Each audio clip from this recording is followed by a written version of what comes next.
Hello guys, मेरा नाम है रवि और स्टडी ग्लो में आपका बहुत बहुत स्वागत है। दोस्तों, आरोप लगा है अनुराग ठाकुर के ऊपर, जो स्पोर्ट्स मिनिस्टर हैं, इनके ऊपर आरोप लगा है कि इन्होंने जो खिलाड़ी हैं उनको धमकाया है। किन खिलाड़ियों को धमकाया है? जैसा कि आपको पता है, जंतर मंतर पे जो खिलाड़ी हैं, एथलीट्स हैं, लगातार प्रदर्शन कर रहे हैं। उसमें से जो विनेश फोगाट हैं और जो बजरंग पुनिया हैं, ये लोग क्या कर रहे थे? लगातार प्रदर्शन कर रहे थे। तो जब उनसे सवाल पूछा जाता है और उसके बाद ये क्या करती हैं, ये लोग बोलना शुरू करते हैं और वो आरोप लगाते हैं।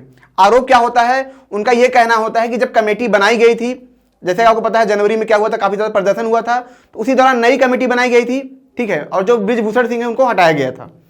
और इन्होंने कहा कि जब कमेटी बनाई गई, जब हमसे वहां पे जब हमको बुलाया गया बात करने के लिए, अपनी बात रखने के लिए, तो वहां पे बात करते करते हमको कुछ लोग धमकाते थे, हमको कुछ लोग परेशान करते थे, हमारी बातें सही तरीके से नहीं सुनी जाती थी। यहां तक कि उनको यह भी बोला जाता था कि आप एक काम करो, आप ये सब चीजें वापस ले लो। उन्होंने पूरी तरीके से चीजें रिवील नहीं की हैं, पूरी तरीके से चीजें बताया नहीं है कि आखिर पूरा मामला क्या है। लेकिन उन्होंने ये कहा कि अगर ऐसा ही चलता रहा तो हमारे पास सारा रिकॉर्ड है और वो हर चीज हम बताएंगे जो हमने बोला है। ऐसा नहीं है कि हम सिर्फ हवा में तीर मार रहे हैं और हमारे पास कोई रिकॉर्ड नहीं है। इन्होंने ये भी कहा कि जब इन्होंने अनुराग ठाकुर से, ठीक है, कांटेक्ट करने की कोशिश की, जैसे कमेटी बनी और कमेटी बनने के बाद क्या हुआ, बातचीत हुआ, वहां पे मामला सब खत्म हुआ, जो ब्रिजभूषण थे उनको हटाया गया। तो ये 3 महीने का वेट करते हैं, 3 महीने तक वेट करते हैं और ये लगातार अनुराग ठाकुर से कांटेक्ट करने की कोशिश करते हैं, लेकिन एक बार भी ये अनुराग ठाकुर से बात नहीं कर पाते हैं। इनका कहना है कि जब वहां पे कार्रवाई हुई तो हम इंतजार कर रहे थे कि कब उनको पूरी तरीके से हटाया जाएगा, इसीलिए उन्होंने उनके पास कॉल किया और उनके जो असिस्टेंट थे वो लगातार बोल रहे थे कि अभी सर व्यस्त हैं। फिर क्या होता है, 1 महीने बाद ये कॉल करते हैं, फिर भी क्या होते हैं, व्यस्त हैं। तो इनका ये कहना था कि क्या वो इतने व्यस्त हैं, उनके पास 1 मिनट का टाइम नहीं था कि वो हमसे बात कर सके। जाहिर सी बात है, आपको पता है ये देश के सबसे सम्मानित खिलाड़ी हैं, सबसे बड़े खिलाड़ी हैं, और ऐसे लोगों को अगर इनकी बातें, मतलब ऐसे लोग कह रहे हैं कि इनकी बातें ही नहीं सुनी जा रही हैं, इनको धमकाया जा रहा है, तो आप समझ सकते हैं कि कितनी बड़ी समस्या रही होगी। दूसरी चीज, आखिर कमेटी वाला मामला क्या था, मैं आपको समझाता हूं कि जनवरी की बात है। जनवरी में क्या हुआ था कि ये लोग आते हैं और जो ब्रिजभूषण सिंह होते हैं उनके ऊपर आरोप लगाते हैं कि ये क्या करते हैं, यौन शोषण करते हैं, महिलाओं को प्रताड़ित करते हैं और काफी ज्यादा भेदभाव करते हैं। ये उनका आरोप लगता है और ये धरने पे बैठ के इस्तीफा मांगते हैं और ये कहते हैं कि इस्तीफा तो हम लेके ही रहेंगे, लेकिन उनको पूरी तरीके से निलंबित किया जाए और जो आरोप लग रहे हैं उसकी जांच की जाए। ये उनकी पूरी मांग थी। अब क्या होता है कि जो खेल मंत्रालय होता है वो एक नई कमेटी बनाती है, ब्रिजभूषण सिंह को हटा दिया जाता है और नई कमेटी बनाने के बाद इनको भी बुलाया जाता है और इनको बुलाने के बाद इनकी क्या होती है, बातें सुनी जाती हैं। मध्यस्थता के लिए भी उस समय बुलाया गया होता है और बातें सुनी जाती हैं। तो इनका कहना है कि जब उस दौरान उनको बुलाया जाता है कि सिर्फ 12 मिनट ही, ठीक है, सिर्फ 12 मिनट ही हमको सुना जाता है और इनका कहना है कि 12 मिनट में हम अपनी कौन सी बातें बता पाएंगे। इन्होंने ये भी कहा कि उस दौरान हमारे पास जो प्रूफ थे, वो लोग भी वहां पे गए थे, उन्होंने अपनी बातें बताई थी, उन्होंने भी अपनी सारी बातें वहां पे रखी थी, जो जिस बात को लेकर ये आरोप लगा रहे थे। इन्होंने ये, जैसा कि आपको पता है, इनका कहना है कि बहुत से लड़कियों के साथ यौन शोषण जैसी अपराध भी हुए हैं और इन्होंने कहा कि हमारे पास प्रूफ है, लेकिन हम सबके सामने नहीं ला सकते क्योंकि उनकी जिंदगी का सवाल है। और इन्होंने इसका मतलब यही है कि जब कमेटी बन रही थी तो वहां भी सारी चीजें रखी गई थी।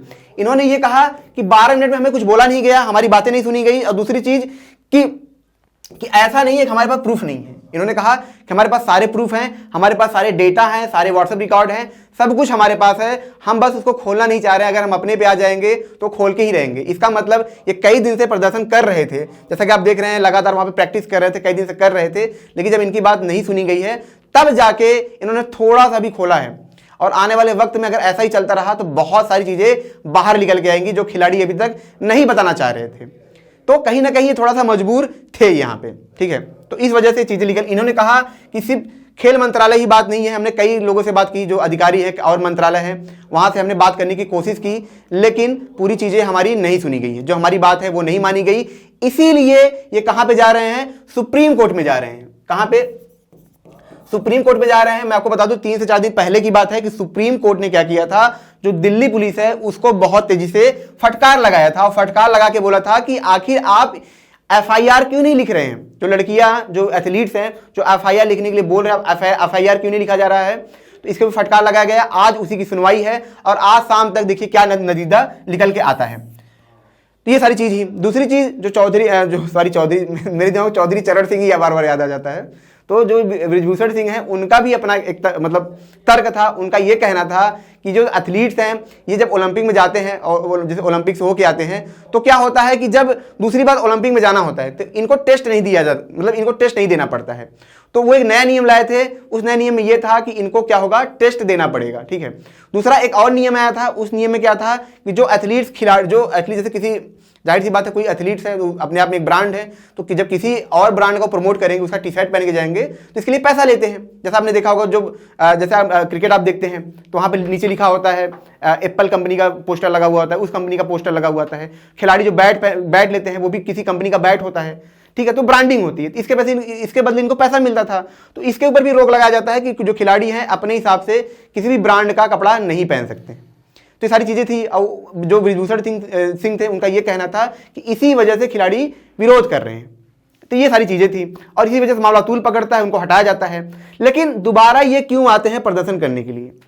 वहाँ उनको तो हटा दिया गया है। इनका ये कहना है कि उनको हटाया तो गया था, लेकिन अभी भी जो कॉम्पिटिशन कराए जा रहे हैं उनके हिसाब से ही कराए जा रहे हैं। तो हटाने का मतलब क्या है? अगर वो इंसान हटके भी सारा चीज़ अपने हिसाब से कर रहा है तो हटाना कैसा हुआ? और दूसरी चीज इन्होंने ये कहा कि जब उनको हटाया गया था, जब वो कंपटीशन इंसान करवा रहा है तो मंत्रालय को बोलना चाहिए था कि उनके हिसाब से जो कंपटीशन कराया जा रहा है वहां पे खिलाड़ी ना जाए, लेकिन खिलाड़ी फिर भी वहां पे जा रहे हैं। तो ये कहां से हटाया गया? जो हमने मांगे की थी वो कहां पूरा हुआ? हमने सिर्फ इस्तीफे की मांग नहीं की थी, हम चाहते थे उनको पूरी तरीके से हटाया जाए, निलंबित किया जाए, लेकिन वो तो हो ही नहीं रहा है। इसी को लेकर ये 3 महीने बाद फिर से आगे यहाँ पे प्रदर्शन कर रहे हैं और प्रदर्शन करते करते ये काफी इमोशनल भी हो गए थे। वहीं दूसरी तरफ खली का भी एक बयान आ जाता है। खली का बयान क्या होता है? वो बोलते हैं कि जो खिलाड़ी हैं वो राजनीति छोड़ के अपने अभ्यास पे करें। एक अलग ही एक तरीके से बयान आ जाता है। तो ये भी काफी ज्यादा चर्चित रहता है। तो कुल मिला के कि अनुराग ठाकुर के ऊपर आरोप लगा है और आज सुप्रीम कोर्ट इस पे क्या करेगा, सुनवाई करेगा। शाम तक पता चलेगा इस पे क्या नतीजे आते हैं। दोस्तों, हमारा एक क्राइम वर्ल्ड चैनल है जिसको हमने अभी भी बनाया है, वहां पे आप क्राइम स्टोरी जाके सुन सकते हैं। उसका लिंक डिस्क्रिप्शन में दिया गया है, उसको सब्सक्राइब करें और शेयर जरूर करें। मिलते हैं नेक्स्ट लेक्चर में। Thank you so much.